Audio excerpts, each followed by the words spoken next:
नमस्कार मो चैनल को आपण मानकु स्वागत करुछि। आज आमे पढ़िवा द्वितीय श्रेणीर हस खुशी बहिर पंचम पाठ क्रिकेट खेल।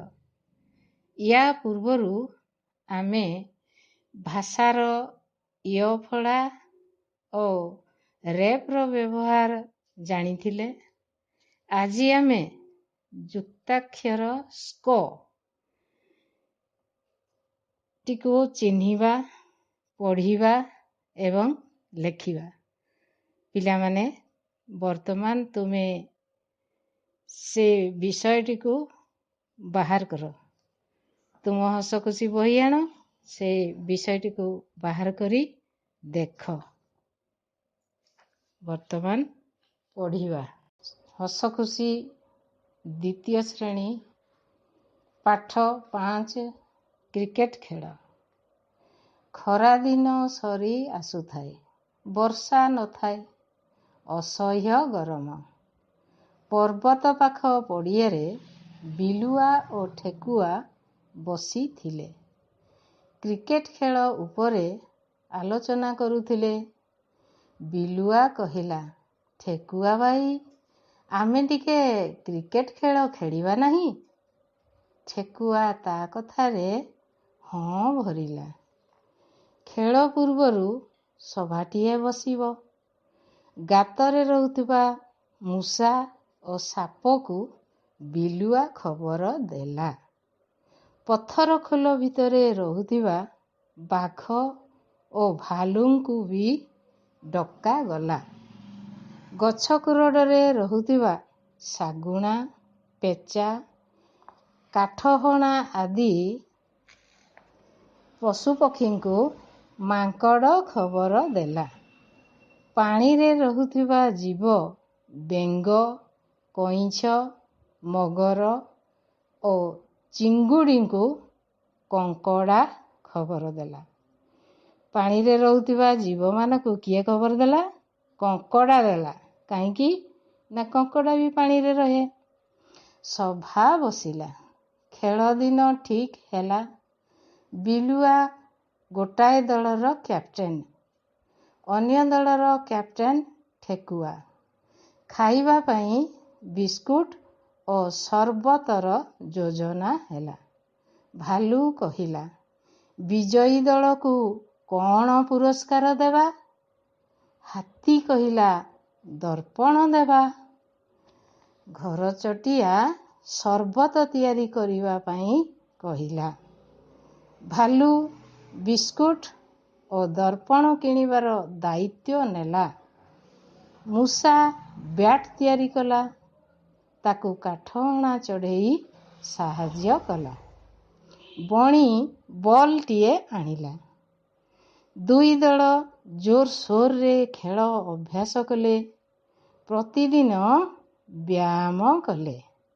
खेल दिन सकाळू भालू स्कूटर धरी बिस्कुट और दर्पण आनिबाकू गला। ठेकुआ दल बोलिंग कले। बिलुआ दल बैटिंग कले। अन्य माने खेल देखिले। प्रथम बॉल रे बिलुआ दलर जणे आउट हैला। ठेकुआ दल ओ अन्य माने खुशी रे ताड़ी मारिले, वाद्य बजाइले। आउ गोटिए बॉल रे बिलुआ दलर जणे छक्का मारिला। बॉल टी जाई गातरे पड़िला। साप गात भितरु बॉल आनिला। काहींकी ना साप गातरे रहे, तेणु बॉल टी से आनिला। खेल सरी आसुथाए। भालुर देखा न थाए। घर चटिया ताकू खोजिबाकू गला। ठेकुआ दल 6 विकेट रे खेल जीतिले। पिला माने केउ दल खेल रे जीतिले? ए जो ठेकुआ दल। खुशी रे गीत गाइले, वाद्य बजाइले। तापरे अन्य माने निज निज घर को फेरी गले। ये थिला ଦ୍ୱିତୀୟ ଶ୍ରେଣୀର ହସ ଖୁସି ବହିର କ୍ରିକେଟ ଖେଳ ବିଷୟଟି। ବର୍ତ୍ତମାନ ମୁଁ ତୁମକୁ ଛୋଟ ଗପଟିଏ କହୁଛି। ଏହାକୁ ତୁମେ ମନ ଦେଇ ଶୁଣ ଏବଂ ଏହି ଗପରେ ଥିବା ଯୁକ୍ତାକ୍ଷର ବିଶିଷ୍ଟ ଶବ୍ଦଗୁଡ଼ିକୁ ବାଛି ନିଜ ଖାତାରେ ଲେଖି ରଖ। ଆସ୍କା ସହରରେ ମିସ୍କି ବୋଲି ଝିଅଟିଏ ଥିଲା। ଚିତ୍ର ଆଙ୍କିବାରେ ତାର ଭାରି ସଉକ। ଭଲ ଚିତ୍ର ପାଇଁ ସେ ତା ସ୍କୁଲରୁ ଅନେକ ଥର ପୁରସ୍କାର ପାଇଛି। ତାର 2 ପ୍ୟାକେଟ ସ୍କେଚ ପେନ୍ ଅଛି। ଚିତ୍ରରେ ସେହି ରଙ୍ଗ ସବୁ ସେ ଦିଏ। ଦିନେ ସେ ବରଫରେ ସ୍କେଟିଂ ଖେଳୁଥିବା ଏକ ପିଲାର ଚିତ୍ର କରିଥିଲା। ତା ବାପା ତାହା ଦେଖି ବହୁତ ଖୁସି ହେଲେ। ତାକୁ ବିସ୍କୁଟ ପ୍ୟାକେଟଟିଏ ପୁରସ୍କାର ଦେଲେ। ସନ୍ଧ୍ୟାବେଳେ ସ୍କୁଟରରେ ବସାଇ ତାକୁ ଆସ୍କା ବଜାର ବୁଲାଇବାକୁ ନେଲେ। ପିଲାମାନେ, ଏ ଗପଟି ତୁମକୁ କିପରି ଲାଗିଲା? ମୁଁ ଆଶା କରୁଛି ବହୁତ ଭଲ ଲାଗିଥିବ। ହଉ, ବର୍ତ୍ତମାନ ଆମେ 2ଟି ପ୍ରଶ୍ନର ଉତ୍ତର କରିବା।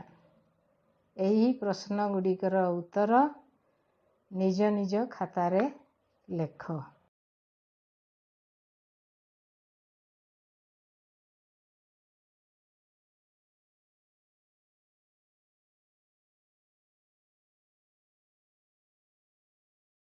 ହଉ ପିଲାମାନେ, ଆଶା କରୁଛି ଆଜିର ବିଷୟଟିକୁ ସମସ୍ତେ ବୁଝି ପାରିଥିବ।